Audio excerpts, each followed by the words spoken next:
এরা সমাবেশ করে, ওরাও সমাবেশ করে।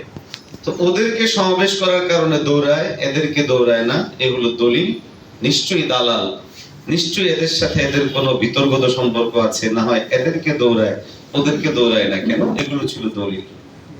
দলিল ছিল অমুক কথা বলেছেন, উনাকে গ্রেফতার করা হলো, উনি কথা বলছেন, উনাকে গ্রেফতার করা হয় না কেন? দলিল। এরকম আছে না?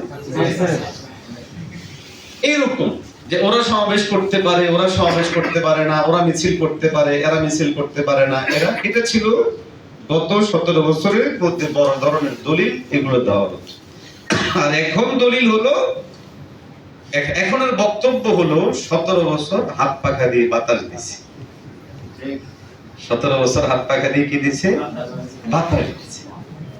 এখন বাতাস দেওয়ার প্রমাণ কি? বাতাস দেওয়া বলতে কি বোঝাচ্ছে? বাতাস দেওয়া বলতে বোঝানো হচ্ছে 17 বছর যাবৎ আওয়ামী লীগের যত অন্যায় কাজ আছে, ইসলামী আন্দোলন বাংলাদেশ হাত পাখা প্রতীকে তাদের পাশে দাঁড়িয়ে তাদের যাবতীয় কার্যক্রমগুলোকে বৈধতা দিয়েছে। এর মধ্যে এনি সাহেবের একটা বক্তব্য আপনারা শুনেছেন, বিএনপি সালাউদ্দিন সাহেবের একটা বক্তব্য আপনারা শুনেছেন, এবং দুর্ভাগ্যজনক হলেও আমাদের কিছু মান্যবর, শ্রদ্ধেয় কিছু আলেমরাও এই ধরনের কিছু বক্তব্য দিচ্ছে। তো আমরা আমাদের ওই ওলামায়ে কেরামদের এই বক্তব্যগুলোকে এখানে নাই আনলাম, ওনাদের কথা নাই বললাম।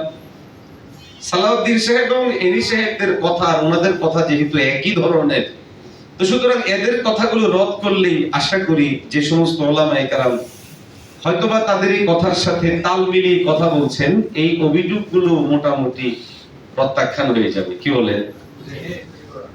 এই জন্য, কারণ আমরা ওনাদেরকে নিয়ে কথা বললে আবার ভুল মেসেজ যেতে পারে, যদিও বলা উচিত। বরং এ সমস্ত ক্ষেত্রগুলোতে নিয়ম হলো, কেউ যদি এ ধরনের কথা বলে ওনাকে স্পষ্ট করে বলা উচিত, আপনি বসেন, আমার সাথে ওপেনলি কথা বলেন, কোথায় পেয়েছেন, কিসের ভিত্তিতে কথা বলছেন, আপনি প্রমাণ দেখান। এই আন্দাজের উপর কথাবার্তা বলে যুগের পর যুগ আমাদের সন্তানদেরকে আপনারা বিভ্রান্ত করেছেন, আমাদেরকে বিভ্রান্ত করেছেন, আগামী প্রজন্মকে বিভ্রান্ত করার পথ তৈরি করছেন। এই পথ আপনাদের বন্ধ করতে হবে।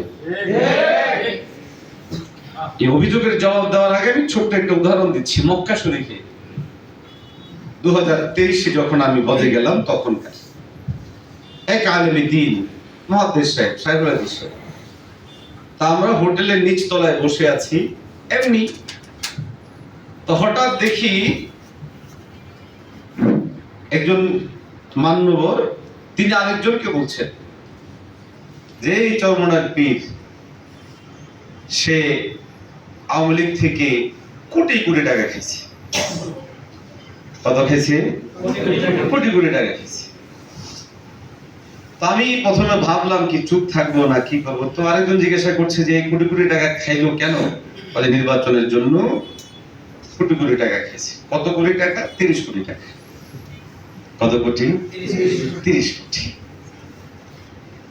আমি চিন্তা করলাম উনি যেভাবে কথাগুলো বলছে এবং উপস্থিত যারা আছে মোটামুটি সবারই চোখ ছানা বড়া, কারণ 30 কোটি সম্পর্কে ধারণা থাকলে না পরে চিন্তা করা যে এই 30 কোটি দিয়ে আসলে কি হবে বা কি হচ্ছে, এখানে অভিযোগের দিন শেষে ফলাফলটা কি হবে, সেই চিন্তা তো আর ইয়ে না। তো তাদের মধ্যে ভুল মেসেজ যেতে পারে, বিধায় আমি বললাম যে হযরত, এই যে 30 কোটি টাকার না যেন কি একটা অ্যামাউন্ট, এতটুকুই হবে 30 কোটির মতো, এই যে লেনদেনের কথা আপনি বলছেন, এই 30 কোটি টাকা লেনদেন যে হয়েছে, এই রিলেটেড কোনো প্রমাণ কি আপনার কাছে আছে? নাম্বার 2 হলো এই 30 কোটি টাকাটা কবে, কেন, কোথায়, কি জন্য লেনদেন হয়েছে, এ ধরনের কোনো তথ্য প্রমাণ কি আপনার কাছে আপনি দেখাতে পারবেন? আর 30 কোটি টাকাটা কত? আপনি আপনার মাদ্রাসার মাহফিল করলেও তো 2-4 লাখ খরচ হয়।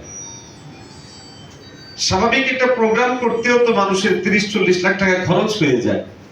সেখানে এই সামান্য অঙ্কের এই টাকা নিয়ে গোটা দেশের এত বিশাল জনগোষ্ঠীর সাথে চরমনার পীর গাদ্দারি করবে, এটা আপনি কল্পনা করেন কিভাবে? প্রথম বিষয়, আপনি হাদিস পড়াচ্ছেন, হাদিসের মধ্যে যারা আল জারহ ওয়া তা'দীল পড়ায়, হাদিস শাস্ত্রের মধ্যে আমরা যারা বিভিন্ন বিষয়ে তাহকিকাত বিষয়ে পড়াশোনা করি, আমাদের জন্য প্রথম জরুরি হচ্ছে কোনো কথা বলার আগে অবশ্যই সেটার নিশ্চিত হয়ে তারপরেই বলা। আপনি কিভাবে নিশ্চিত হয়েছেন আগে সেটা প্রমাণ করেন, তারপরে কথাগুলোকে বলেন। দেখা গেল তিনি চুপ হয়ে গেলেন।